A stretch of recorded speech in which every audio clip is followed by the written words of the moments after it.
Welcome. In our channel. Drop a comment and let me know where you're watching from. I'm super curious. In the 3rd year of my marriage to Simon Zhao, he brought a young woman home. Melissa, you should learn from these young girls. Stop being so dull like a piece of wood. I calmly shattered our wedding photo and handed him the divorce papers I had long prepared. Simon, let's divorce. I'll step aside and make room for her. His friends all predicted that I would end up starving on the streets without him. Simon thought the same. Once she's out there and has had enough of the hardships, she'll realize how lucky she was to be Mrs. Zhao. But a week passed, then a month, and I never looked back. Simon grew uneasy, restless, unable to find peace day or night. One night, in the depths of his despair, he drunkenly showed up at my new place, banging on the door. Melissa, you just want money, I'll give you whatever you want.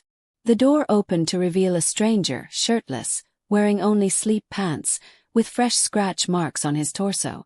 Anthony raised an eyebrow, clearly annoyed. Mr. Zhao, what the hell are you doing at my wife's door in the middle of the night? Chapter 1. At the private club in Jean City, Simon had long reserved the most luxurious and secluded penthouse suite. I took off my coat, draped it over my arm, steadied myself and walked forward. The double wooden doors with intricate carvings opened, and the first person I saw was Simon. His silver-gray shirt was half unbuttoned, and his tie was nowhere to be seen. The girl sitting on his lap was feeding him peeled grapes. He pushed her hand away, though his expression suggested he was enjoying it. Is that sister-in-law? Sister-in-law, come on in. Someone noticed me and quickly stood up to greet me. The girl in Simon's arms was startled and hurried to get off his lap. But Simon held her in place. You stay right here. The girl looked at me nervously, unable to move, as Simon's arm tightened around her waist. Her face slowly turned pale with fear. Simon lazily smiled again. What are you all saying? Who's your sister-in-law? The only sister-in-law here is the one sitting on my lap. Everyone froze, not knowing what to say. Simon, I called his name, but he simply closed his eyes, refusing to look at me. The atmosphere grew unbearably awkward. Someone tried to break the tension. Why don't you come in and sit down? Brother Shen is drunk. He's not himself right now. No need. I just have a few words to say, then I'll leave. I took a deep breath and stepped forward. Simon opened his eyes, his gaze cold and distant. You want more money. How much this time? 100,000, 200,000, or 1,000,000?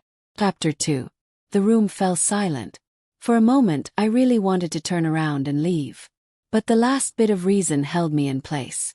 I lowered my gaze, staring at my toes. My throat felt glued shut, and my voice came out hoarse and cracked. My brother isn't doing well. He was just sent to the ICU and needs 300,000 yuan. Simon clicked his tongue, casting a just as I expected glance at everyone. His long fingers toyed with the hair of the girl in his lap. Melissa, since we got married, how many times have I given you 300,000 yuan? Have you ever made me happy? I'll give you the money, but it has to be on my terms, don't you think? Fighting back the tears of humiliation, I gritted my teeth and looked up at him. What do you want me to do? Simon raised an eyebrow and smiled. I can see you're capable. You came to ask me for money, but made sure to dress up nicely. That shows you're not as clueless as you pretend to be. His dark eyes reflected a cold cruelty. What's the difference between you and them? Oh, at least those girls don't pretend to be as proper and righteous as you do. The tears surged up, and I turned, fleeing from the room in panic. Simon, that was too much. Yeah, did you see how she cried just now? She really looked pitiful. What do you feel sorry for her? Simon's voice suddenly grew colder. Actually, sister-in-law is pretty great. She's beautiful, quiet, and does everything well. Yeah, if you want, I can give her the 300,000 instead. Hey Simon, what are you doing? Don't go too far. The sound of a bottle smashing and men shouting faded into the background as I ran.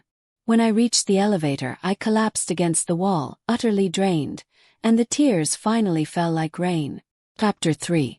After 3 years of marriage, I knew Simon played around outside. He had grudgingly agreed to the marriage arrangement between the Zhao and Su families. Before the wedding, the girl he loved, Diana, had died in a diving accident. He thought it was the doing of me and the Su family, and that only fueled his hatred for me. After the wedding, he disappeared without a trace. 3 months later, he returned with a strange girl by his side. Over the next 2 years, I lost count of how many girlfriends he had. All of them bore some resemblance to Diana. But this was the first time he brought that girl, Patricia, into our home. When I returned from the hospital, I noticed the servants giving me strange looks. It wasn't until I went upstairs to our bedroom that I understood why. Simon was lying on our marital bed. Patricia was sitting beside him, dutifully feeding him water. When she saw me enter, the girl nearly jumped up in fright. "Mrs. Zhao, Mr. Zhao was just drunk." I stood at the door and waved my hand. "Take good care of him." "But that's not right, you're his wife. You should be the one taking care of him." "It's fine. He likes you, so if you take care of him, he'll be happy." I smiled, turned around, and walked out of the room. "Melissa!" But Simon suddenly called out to me. Holding Patricia close, he narrowed his eyes at me. "Where are you going? You should learn from these young girls how to take care of your man. Stop being so cold, you can't even kiss properly." He didn't finish his sentence because the sound of a picture frame shattering suddenly echoed through the room. It was our wedding photo, now lying in pieces on the floor. My face was expressionless as I looked at him. "Anything else you want to say?" Simon pushed Patricia away and slowly sat up. "Melissa, think carefully about what you're doing." I curled my lips into a slight smile, took out the divorce papers I had long prepared, and handed them to him. "Sign them, Simon. Let's get divorced. I'll make room for her. Melissa, once you start this, there's no going back. Sign them and let me know when it's done." With that, I didn't look at him again, turned and left the room, heading downstairs. As I walked out the door, Simon stood at the top of the stairs, looking down at me. "Melissa, it's easy to leave, but it won't be so simple to come back." I didn't look back, nor did I respond. Dragging my suitcase, I walked into the deep, dark night. Chapter 4. Early winter in Beijing is cold. I tightened my coat around me and bought a small bottle of liquor from a convenience store. I also stopped by a street stall to eat a large bowl of spicy hot pot. Most of my money was already deposited into the hospital account. After searching through all my belongings, I found I only had 300 yuan left. To avoid freezing on the streets, I needed to find a cheap motel to stay in. As I scrolled through my phone looking for an affordable place, a man's voice suddenly sounded beside me. "Mind if I join you?" I didn't look up. "Go ahead." The man sat down next to me, and out of the corner of my eye, I noticed the fabric of an expensive coat. Surprised, I finally looked up at him. The man was openly staring at me. I frowned, but Anthony's gaze grew bolder. "Miss Su, it's midnight, you're dressed so nicely, and you've been drinking. Aren't you afraid someone might take advantage of you? Beijing's pretty safe. No need for you to worry." I put my phone away and got up to leave, dragging my suitcase behind me. But Anthony stood up too. "Where are you going at this hour? I noticed the motels you were looking at are too cheap and unsafe. Why don't I book a hotel for you instead?" I didn't respond, just walked faster with my suitcase in tow. "Hey, watch out. You're not even looking at the cars." A car sped past, and Anthony grabbed my wrist, pulling me close to him. I quickly shook off his hand. "What do you want?" "Just trying to help a friend." "Help me or just sleep with me?" I couldn't help but laugh bitterly. "Anthony, I get it. I turned you down before, and now you want revenge." "Revenge?" The usual playful smile in Anthony's eyes slowly disappeared. "Is that really what you think? Why does everyone keep bullying me? Why does this keep happening to me? You're all horrible people. All of you. Melissa. Anthony's voice was soft but sincere as he gently stroked my back. I'm not bullying you. I never intended to hurt you. I just returned to the country and heard a little about what's been going on. I couldn't stop thinking about it and was worried. When you left Zhao's house tonight, I followed you. I didn't have any other intentions, just didn't want anything bad to happen to you. If you don't want to see me, I can call someone else to come get you. I have no friends. After everything that happened to my family, I lost all my friends. Chapter 05. Anthony was silent for a moment before speaking again. So, should I contact your husband to pick you up? We're divorced. I've already signed the divorce papers, leaving with nothing. I gave a bleak smile, swaying slightly as I stood up. He wasn't wrong. Over the past 3 years, I did spend quite a lot of his money. Let's just leave it at that. We owe each other nothing. Do you still love him? I paused, then shook my head immediately. No, I don't. I stopped loving him a long time ago, Anthony. I'm not that pathetic. Melissa, then can you try to like me? I turned back, surprised, and looked at Anthony. Don't you hate me? When I rejected him back then, I was young and reckless, and my words were harsh. Anthony shook his head. Over the years, he had matured from the impulsive youth he once was. Time had shaped him into someone steady and handsome, with a calm demeanor that seemed to surpass even Simon's. I thought about hating you, but in the end, I couldn't bring myself to. Anthony took a step closer to me. Melissa, why don't you give it a try with me? Perhaps, he added with a smile, even if it's just to get back at him, you can still play with me. There was a casual smile in his eyes, as if he was truly just joking around, as if he didn't mean it seriously at all. But in those dark pupils, there was a light that warmed my heart. I suddenly couldn't bear to look directly at him. Let's go back to the hotel. You don't look well, you should rest. Anthony took my suitcase and held out his hand to me. Don't fall, lean on me. After we returned to the hotel and he made sure I was settled, Anthony was about to leave. At that moment, I had just taken a relaxing hot bath and changed into a soft, warm robe. Even my long hair had been patiently dried by him. As he walked to the door, I suddenly called out to him, Anthony. When he turned to look at me, I stood on my tiptoes, wrapped my arms around his neck, and kissed him. The first time I kissed Simon, he said I was like a piece of wood, completely uninteresting. He pushed me away and left immediately. But now I had learned to kiss, and it was with a man I had never considered before. The moment I opened my mouth, Anthony suddenly took control. His burning hand tightly gripped my waist, and he flipped me over, pinning me against the door. As his domineering and forceful kiss fell, tears slowly welled up in the corners of my eyes. Melissa, don't cry. Anthony held me tightly, so I didn't see the darkness in his eyes. When you cry, I lose all my boundaries. Even if you're just playing with me, Melissa, I'll accept it. The night was very quiet. It was early winter, but somewhere there was still a faint scent of osmanthus. Tiny osmanthus flowers drifted into the lake, causing slight ripples to spread out, one circle after another, like something wrapping around a person's heart.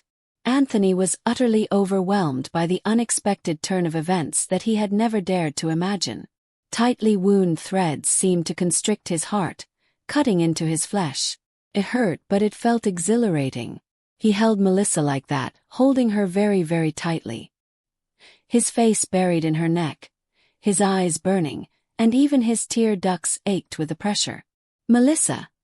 He wished he could merge the person in his arms into his own flesh and blood.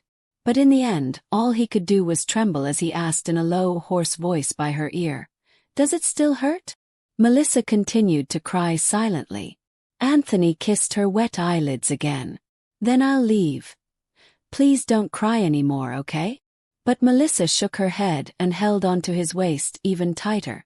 At that moment, Anthony couldn't help but think, even if she asked for his life, he wouldn't hesitate for a second. It was still the top-floor suite of Golden City. The atmosphere was lively when Simon suddenly threw down his cards. You guys continue, I'm going out for some fresh air. Patricia was startled for a moment and quickly got up to follow him. But Simon spoke coldly. Don't follow me. He grabbed a cigarette and walked out to the balcony to light it. Then he unlocked his phone. There were no messages from Melissa. Not even any activity on the household card he had given her. It was then that Simon remembered that in the 3 years of marriage, Melissa had only asked him for money 3 times. The first time was a year after the Sue family's downfall when her older brother Angelo had a severe accident. She had exhausted all her savings but still couldn't gather enough money. The second time was when Angelo couldn't accept his paralysis and attempted suicide, nearly dying in the process. The third time was during her last visit to Golden City when she left in tears. The reason he was so harsh with his words that time was that it was the anniversary of Diana's death. His mood had been utterly terrible, and he had lashed out without thinking. But he never imagined that Melissa would actually ask for a divorce. She had even prepared the divorce papers, signed them, and was willing to leave with nothing. Simon, have you heard anything from your wife yet? Simon took a drag of his cigarette, chuckling lightly. Let her pretend. But don't worry too much. With the way the Sue family is now, she won't last long after leaving you. Her brother's situation is a bottomless pit. This was the primary reason Simon was certain that Melissa wouldn't dare to actually divorce him. Melissa was deeply attached to Angelo. She would never abandon him. Thinking of Angelo, Simon's slightly restless heart suddenly calmed down. He stubbed out his cigarette and said nonchalantly, "Let her suffer a bit and hit some walls. She'll realize how comfortable it is to be Mrs. Zhao. In a few days, it's our old man's birthday. You should bring your wife along, right? Just give her a way out. Women, after all, soften when you coax them." His friend sighed, adding, "Look at Diego. Eva and Alex are all lovey-dovey in Hong Kong, and what kind of shape has Diego been in this past year?" Simon's hand, resting on the railing, suddenly clenched tightly. Seeing the slight change in his expression, his friend boldly took Simon's phone, unlocked it with his face, and dialed Melissa's number. Simon didn't stop him. Perhaps deep down he wanted to make this call. Unfortunately, the call went through, but all they heard was a mechanical voice. "The number you have dialed is temporarily unavailable." Great, Simon couldn't help but let out a cold laugh. Melissa had blocked him. His friend was surprised. "Maybe it's just bad reception. Let me try again." "No need." Simon grabbed his phone with a cold expression and started walking back toward the private room. But just as he was about to reach the door, his phone rang with an incoming call. "Mr. Zhao, I went to the hospital today to visit Mr. Su, but they told me he was discharged yesterday." Simon froze in his tracks. "What did you say?" Angelo, a man paralyzed in bed, who had arranged for his discharge. The Su family had long since fallen apart, scattered to the winds. Melissa had only this one close relative left, so if anyone had done it, it had to be her. But with Angelo's condition stopping treatment, he wouldn't survive for long. Did Melissa care so little about her brother's life just to fight with him? "Simon, what's going on? Angelo's been discharged." "No way," his friend was shocked. "Can he even be discharged in his condition?" Simon's face remained expressionless. "It doesn't matter. It's none of my business." "Simon, isn't Melissa determined to divorce me?" Simon smiled. "So what does Angelo have to do with me? Maybe you should try to contact your wife. Don't let this turn into something serious." Simon pushed open the door to the room, his voice icy. "No one is allowed to contact her. Anyone who does can consider our friendship over." When I left the hospital, it was already late. Seeing me come downstairs, Anthony, who had been leaning against the car, immediately stubbed out his cigarette. I paused slightly, looking at him through the somber night. Since that night, our relationship had become quite delicate. Anthony had helped with my brother's situation, covering the expenses as well. Although I insisted on writing an IOU, wanting to keep our relationship strictly professional, Anthony clearly didn't see it that way. After my brother was transferred to South City, Anthony first introduced me to his close friends. Unlike Simon's friends, they called me Melissa or Miss Sue. Though their tone was polite and formal, I could sense the sincerity and respect in their words. It was different from Simon's friends who called me sister-in-law, but never really treated me as one. Besides, who knows how many women they had called sister-in-law. Tired. Anthony walked up to me. The caregivers and rehabilitation therapists we hired are very professional and responsible. You don't have to do everything yourself. I only have this one relative left. This is the only thing I can do for him now. Anthony smiled. Some things are better left to the professionals. Melissa, have you ever thought about doing something you love? I was a bit dazed. Yes, ever since my family and then my brother encountered trouble, I had been spinning like a top with no life of my own. My former hobbies, my dreams had all faded into oblivion. I noticed your brother's condition seems to be improving since leaving the capital. Maybe it's time for you to start focusing on yourself again. What could I do? I looked at Anthony, confusion evident in my eyes. These past 3 years, I feel like I've fallen out of touch with society. But the things you learned from childhood can be easily picked up again. Melissa, you could start playing the violin again. You could paint traditional Chinese paintings and hold exhibitions. Anthony looked at me, a smile gradually spreading across his face. You could even open your own design studio, specializing in custom-made kipeos. You're the most beautiful woman I've ever seen wearing a qipao. Can I? It felt like something deep inside me was stirring. Everything Anthony mentioned was something I had once loved. But I hadn't touched a violin or a paintbrush in 3 years.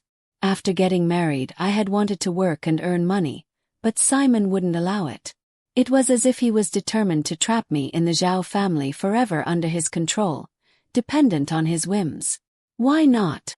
Anthony took my hand, leading me forward. At the very least, I'll always be here to catch you if you fall. But I already owe you so much money, Anthony. Turning these hobbies into a business. Each one is a money pit. Melissa, I'm a businessman. In business terms, you're a good investment. I won't lose out. Let me think about it, okay? Of course. Anthony opened the car door and helped me in. But for now, I want to take you to do something very important. What is it? I'm taking you to see the sea, to swim, to dive. 6 months later, I stood on the deck of Anthony's yacht, watching the sunrise paint the sky in brilliant oranges and pinks. My qipao design studio was thriving, my paintings were being featured in galleries, and Angelo was making remarkable progress in his rehabilitation center in Bali. Anthony wrapped his arms around my waist from behind, his chin resting gently on my shoulder. You know, he whispered, I never thought I'd be this happy. I smiled, remembering that night when Simon had called me a block of wood. Neither did I. I turned in his arms to face him. Thank you for believing in me when I couldn't believe in myself. Just then my phone buzzed. I glanced at the screen. Simon. I almost ignored it, but something made me answer. Melissa. His voice was different, smaller somehow. I need to talk to you. I looked at Anthony, who nodded encouragingly. What is it, Simon? I've been trying to reach you for months. I know I messed up. I know about Angelo, about everything. I want to apologize. I was quiet for a moment, the wind whipping through my hair. Simon, I'm happy now. I found my passion, my purpose, and most importantly, I found love. But Melissa, No, Simon. You don't get to ruin what I've built. You don't get to be the villain and then try to be the hero in the ending. I'm not that girl anymore. I disconnected the call and threw the phone into the ocean below. Anthony's eyes widened in shock. Melissa, that was a $2,000 phone.